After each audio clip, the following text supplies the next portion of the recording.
Hai semua, Assalamualaikum warahmatullahi wabarakatuh dan selamat sejahtera. Okey, bersama lagi dengan saya Cikgu Harnani dalam mata pelajaran Asas Masakan. Okey, hari ini 22 hari bulan iaitu hari Isnin.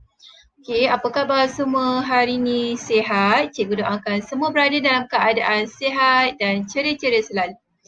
Okey, jom kita start kelas PDPR kita hari ini. Tapi sebelum tu, ingat lagi tak apa yang kita dah belajar pada minggu lepas? Okey, jom kita ingat kembali apa yang kita dah belajar pada kelas yang lepas. Okey, jom. Okey, kelas yang lepas iaitu pada hari Khamis minggu lepas, kita dah pun belajar kaedah memasak haba lembap iaitu kaedah mencelur.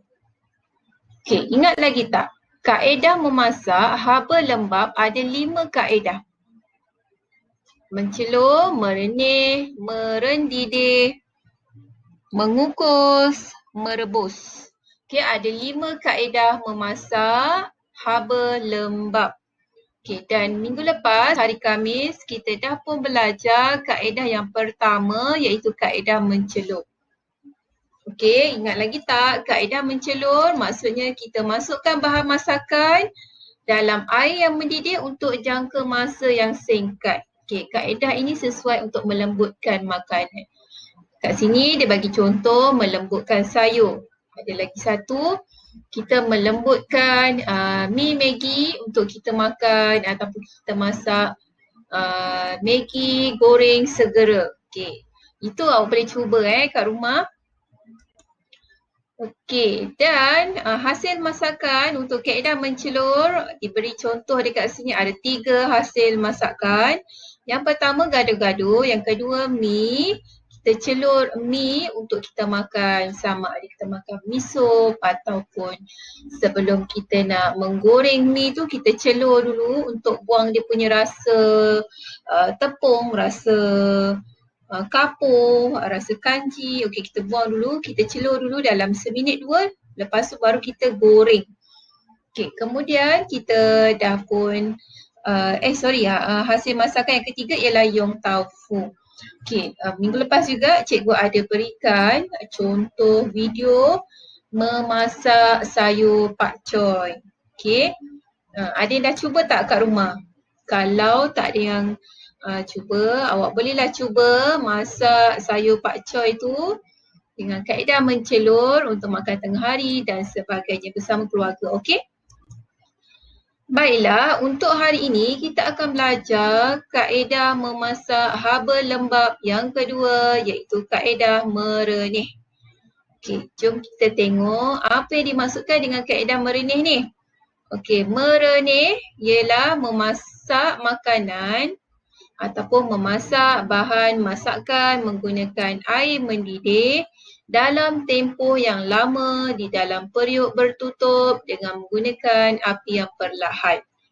Okey, tadi pun kaedah kaedah mencelup pun kena guna air yang mendidih. Okay, begitu juga dengan kaedah merenih, kita guna air mendidih. Tapi tempoh dia lama, tadi tempoh dia sekejap je. Okey, dan kaedah ini sesuai untuk melembutkan sayuran berubi seperti ubi kayu, ubi kentang dan lobak merah.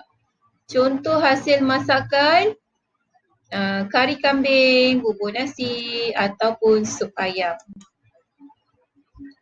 Macam mana kaedah dia? Macam ni dalam gambar ni. Air banyak, bahan masakan, contoh dia ayam. Kita nak buat sup ayam, jadi air tu perlu banyak. Dalam periuk yang bertutup. Tapi kita buka lah sekejap-sekejap untuk kita godak dia kan, kacau-kacau dia. Okey, hasil masakan seperti yang cikgu sebutkan tadi, ada kari kambing. Kari kambing ni daging kan, sejenis daging dan perlu dimasak agak lama lah supaya daging tu daging kari daging kambing tu lembut dan sedap untuk dimakan. Lepas tu yang kedua ni contoh masakan dia ialah bubur nasi. Bubur nasi ni dibuat daripada beras, dan beras tu untuk jadikan dia bubur kita perlu masak air yang banyak dan tempoh yang lama.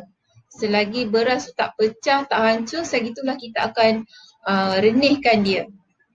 Kemudian macam cikgu sebutkan tadi, yang ketiga hasil masakannya ialah sup ayam. Okay, sup ayam ni pun kita perlu masak lama untuk memastikan daging ayam tu lembut. Kalau kita ada taruh kentang ke carrot ke, kita nak bagi ubi kentang dan carrot tu pun lembut dan sedap untuk dimakan. Okey. Untuk tugasan, ada 2 tugasan. Yang pertama ialah tugasan amali, di mana awak kena mencari resepi di internet ataupun di majalah ataupun dalam buku resepi, dalam Facebook, dalam YouTube, dalam Instagram, apa-apa saja media. Lepas tu awak perlu menyediakan satu hidangan dengan menggunakan kaedah memasak, iaitu kaedah merenih. Sama ada awak nak buat sup ayam ataupun bubur nasi. Terpulang dua pilihan ni cikgu bagi. Kari ayam, kari kambing tu agak susah sikit kan. Kita buat sup ayam ataupun bubur nasi. Okey. Hari apa kena hantar? Cikgu bagi awak masa untuk lakukan amal ini sehingga 25 hari bulan 3. Okay, 25 hari bulan 3 kita ada kelas yang kedua, hari itu hari Khamis. Okay, kita akan cikgu nak awak hantarlah hasil kerja awak tu, sama ada dalam bentuk gambar ataupun bentuk video. Okay, cikgu rasa kedua-dua pilihan menu ni mudah untuk dilakukan di rumah. Sup ayam, semua orang ada ayam kat rumah, okay, boleh gunakan ayam untuk buat sup ayam, ataupun bubur nasi, semua orang ada beras kat rumah dan cuma perlu tambahan bahan masakan lain. Tapi kebanyakannya memang dah ada kat rumah kan. Jadi pilih antara salah satu pilihan ni, sama ada nak buat sup ayam ataupun bubur nasi. Jangan buat dua-dua pula, okey? Untuk tugasan yang kedua ialah tugasan lembaran. Okey, iaitu jawab soalan dalam modul 2 muka surat 10.